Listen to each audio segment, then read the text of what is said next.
afraid of a lot of things. Things that people find normal that I find scary. And driving is definitely one of those. I'm afraid of spending money. I was afraid to ride my bike in Flagstaff.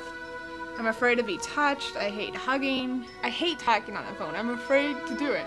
Talking to strangers is impossible for me to do. I'm afraid of being with people. That's harder for me than being alone. I usually just hide out in a corner by myself.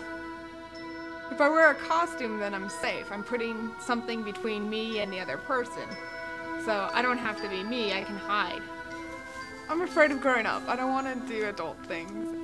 My name is Bianca Ludecker. I'm a 27-year-old child.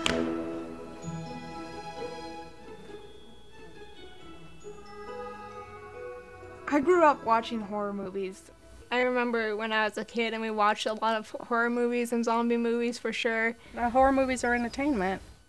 Well, I have a lot of irrational fears. We would probably take this whole film to talk about all the fears I have, so it's probably better to say what are not your fears. It's fun to be scared. It's fun to like, okay, we're going to tell scary stories.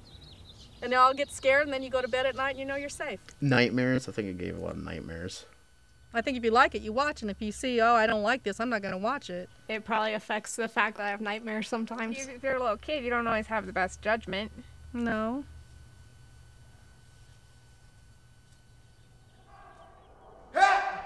That made you, I thought it made you like special effects. What do you want?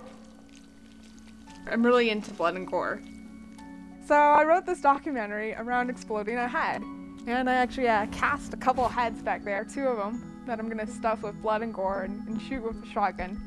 When I was about 13, I found a book by Tom Savini, Grand Illusions. And I read through that and I realized the stuff he was doing I could do too. So from that day on, I decided that I wanted to be a makeup artist. He is sort of the king of splatter to me. He was the first person to really pioneer gore in horror movies. He did Dawn of the Dead, which was one of my favorite zombie movies of all time. Also, the first Friday the 13th. And so one of the reasons why I'm dressed like this is to look like my hero, Tom Savini. Got a picture of him right here. I think we're the spitting image. What are you playing in this one? Bisexual? Oh, don't be me! I'm supposed to look like Tom Savini, the special makeup effects artist. We're going on to LA. And I never had a brother, so I tried to make her into a man. And now she's infatuated with the facial hair. Tom Savini hair. It's so much like him because he's got that old lady's hairstyle. Well, I've seen Do you like statues? you wear a mustache in many different settings besides Tom Savini. Walter Cronkite. Yeah, exactly. Like Geraldo's there. I really want to see Tom Savini in my Savini costume. And what would you say to him? I love you so much! I really want to try doing makeup arts for a couple years at least.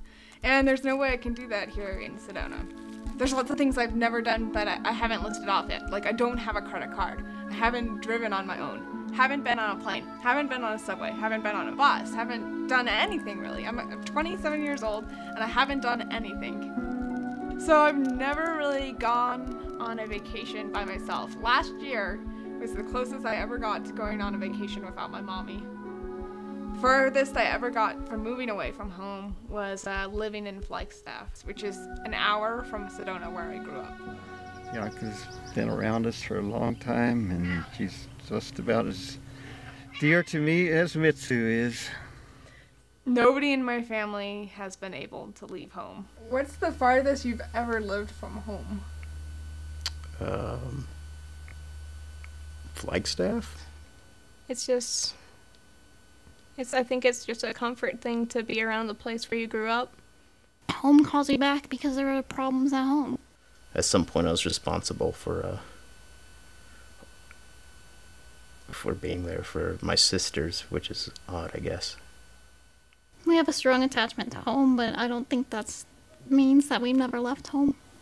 Well, this interview's making me want to move right now. I love the house. And the yard and the cat. A cow. This is cow. Then we have some Buffalo feet. I like feet too. This is new. And this is like a little mummified baby rat or something like that. Yeah, the gopher, in alcohol, and the little, because I couldn't afford formaldehyde. That's the best birthday present I ever got, by far. I don't want to die before I miss the end of the world because I feel like I would miss the special event. I want to leave home. We're going to California. We're riding the subway. We're gonna talk to strangers. We're gonna hug strangers.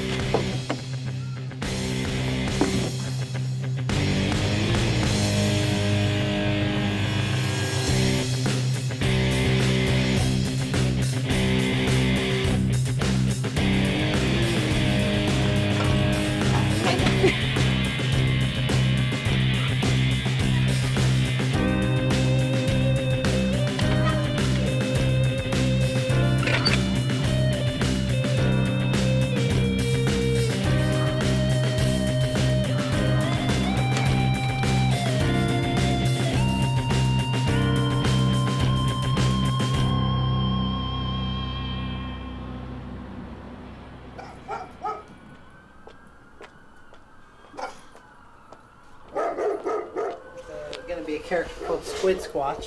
He's part squid, part Sasquatch. So he's gonna be a Sasquatch with all kinds of crazy tentacles and stuff. That's just kind of a side project I've been working on. So you bet you're scared that at night they're gonna come and attack you? No. They're not real. What's back there? Back there we have our body parts closet. We should go back there. Yeah, go on back there. A lot of the exploding head. Oh, it's so cool. Right here. And when you blow it, it just and all the gore crap comes out of there. It's amazing. It certainly is. There's a torso on the ground. Get it at Friends, Motion Picture Effects, Monster Makers, any Not smooth in on. Sedona. You'd have to order. Ordering. I can't order anything because I don't have a credit card. Skeletons in the closet. Right here. That's a pretty bad joke. Yep. My name is Alec Gillis, and I am the co-owner of Amalgamated Dynamics Incorporated, which I'm not even going to try to spell. We started with Tremors, and we did Tremors 1, 2, and 3. Alien 3, the David Fincher version of Alien. Alien 4, Jean-Pierre Genet's Alien. We did got an Oscar nomination for Alien 3, won an Oscar for Death Becomes Her, got another nomination for Starship Troopers. Hi. I'm Tom. I'm Bianca. No, you're not. You're Tom Savini. Oh, yeah, okay. I'm Tom Savini. So I'm pretty nervous and I forgot all my questions that I was going to ask. All right, so I don't know you, so state your name. I'm on board. I'm ready. Okay. Tom. This is like acting. It's like acting. So you've got tons and tons of cool stuff everywhere. I certainly do have tons and tons of cool stuff everywhere. Somebody threw up on your teddy bear. It was the time Savini shot Greg Nicotero in the head. Yeah, that's I where worked with Tom learned Savini too, by the way. Did you? Yeah. You should talk about Tom Savini. Tom Savini was The great. title is I Want to Be Tom Savini. Oh, That's okay. why I'm Right. dressed like Tom Savini. Okay. All right. Well, I thought it was Geraldo Rivera. But we learned a very valuable lesson from that. Tom said, you can't stand that close to somebody and shoot a blank on it. I've worked for Troma, Full Moon, lots of low budget direct-to-DVD horror films. You're a pumpkinhead. Yeah. I saw that when I was like 4. Seriously? Yeah, That's pretty yeah. messed up. You need social services to talk to your parents because that's weird. I am responsible for most of the Sci-Fi Channel knockoffs. So cool. So I've done the Alien and the last 4 Alien movies. So I got to perform with Sigourney Weaver in a couple of them, and that was great.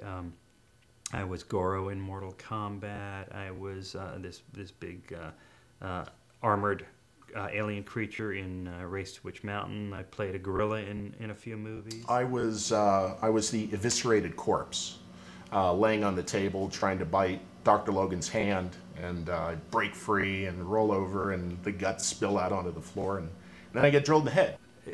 That's how I get to hide. I get to hide inside an animatronic ape head. I won't even do the mustache and wig because still too much of me is exposed and vulnerable. So I can climb into a suit and just go crazy. You wear a ridiculous costume and the kid's gonna run up and hug you. I have 4 daughters, and the thought of them wearing a mustache, holding a teddy bear and giving out free hugs, I don't know. I worry, but I'm a dad.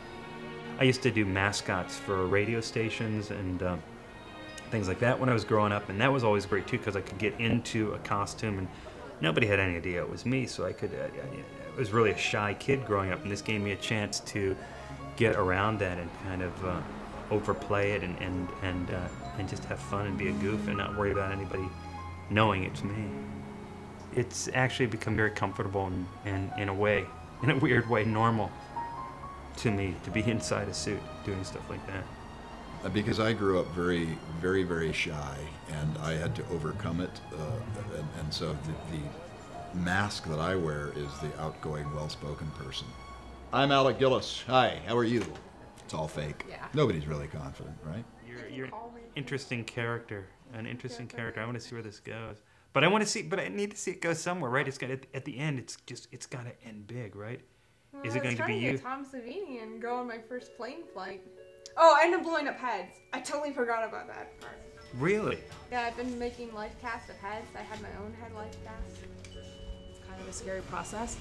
And it feels like you're kind of underwater. Yeah, like once your eyes cover up, it's kind of a surreal feeling. The only uncomfortable part that I find is when it starts to heat up, when you have the plaster bandages on, and you're like, oh my god, it's getting too hot, but then it starts to cool really fast, and you're like, okay, I can handle this. I actually had 2 different experiences. One was really horrible. The alginate was really thin, and it just kept dumping, and I couldn't clear my nose, and I actually wound up standing up and saying I've had enough of this. And then the second experience I had was really great. Like Jessica said, we were partners, and we had another classmate of ours, Jenny, because we worked in teams of 3.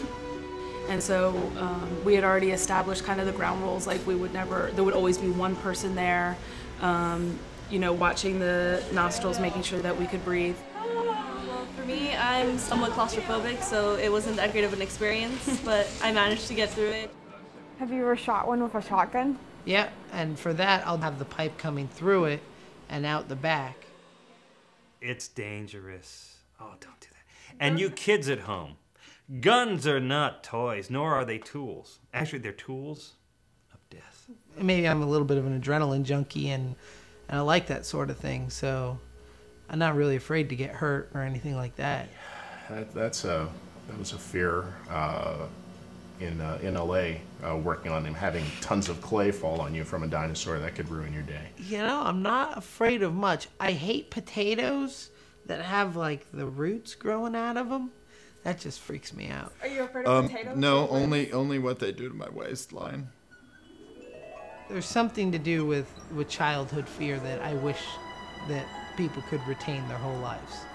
And maybe you, being somebody, like you said, you've never really gone away without your parents, maybe you still have a little bit of that childhood fear in you, which I'm envious of. Clowns are scary. I have concerns about the longevity of our art and our craft. It's deadlines. It's all movie-related stuff. Angry producers, stuff like that. None of this stuff. These are my children. So that's my fear. That's my fear. It's just that it's going to slowly diminish and disappear. It's so sad. Yeah, it is. So should I just give up on my dream now and just forget it? First of all, you never give up on your dream. Sometimes you have to reevaluate and maybe adjust your dream. Strap on a mustache and a wig, and then your dream goes on. You going, Jake? You want to be Tom Savini. Yeah. There's a little bit of Tom Savini in everybody, but since I am Tom Savini, there's more of it in me. As a makeup artist, I've done, quite a few. I created Jason for Friday the 13th, Leatherface for Texas Chainsaw Massacre. And I've done a lot of monsters. The Crate Creature in Creep Show, the Lizzie Closet Creature. But that was my days as a makeup artist. As an actor, you probably saw me in Dust Till Dawn as Sex Machine, Deputy Tolo in Grindhouse, Osiris in Machete, so that's just a few of them, yeah. No point in going into all of them. Yeah, you have to be childlike to do what I do. It's the child in you that seeks out and keeps seeking out. If you've searched your soul and decided that you must be an artist, then by all means pursue it, because you'll know fairly quickly whether or not you want to stick with this. But if you don't do it, you're going to feel crappy your entire life. If you're going to do it well. Don't just splatter blood on something and call it gore. It's really who you meet and who you know, and with you getting out here meeting makeup effects artists, that's your first step, because then you already kind of, hey, it's me, Bianca, we met, can I come intern for you? So, I got this hand I made, so I was wondering if you could give me a hand in getting into the makeup. Your voice. Based on the quality of this hand, would you, and the fingers broke off, would you give me an apprenticeship over the summer? I'll work for free. Finger cut one off. This is like Fisher Stevens in The Burning, right? Well, you saying you work for free is how I would give you an apprenticeship over the summer. You know what I would do? I would invite you on as an intern. What's the difference? Pay. Yeah, I mean, you see all those masks behind you? Somebody's got to cut those out, so... Can I be that person? Yeah, there's, it's like, look, you've got an interest. But he said you have to pay minimum wage. Who said that? Oh, because the camera's on. Now, psst. So what else do I need to know To be Tom Savini? If I can go around masquerading as you? Well, if you're going to go around masquerading as me, well, you certainly need the goatee.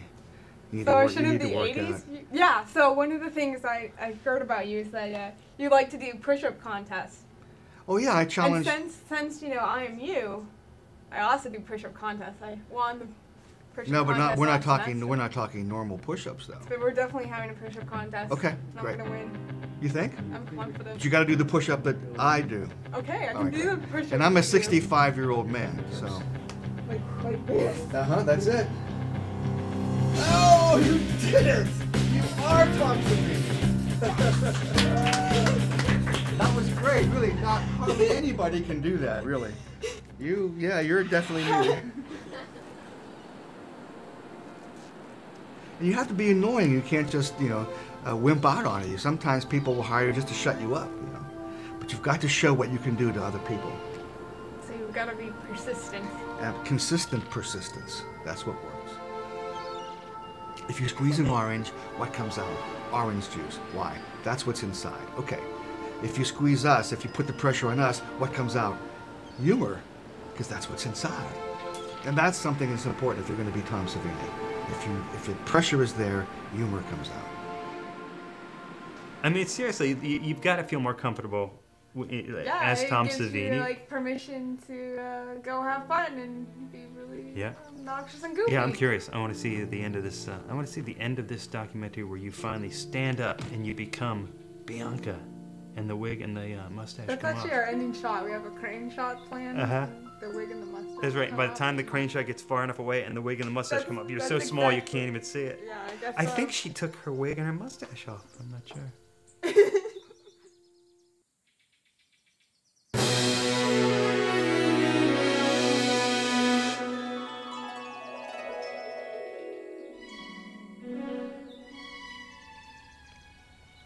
After experiencing life without my costume, I realized I love my wig and mustache.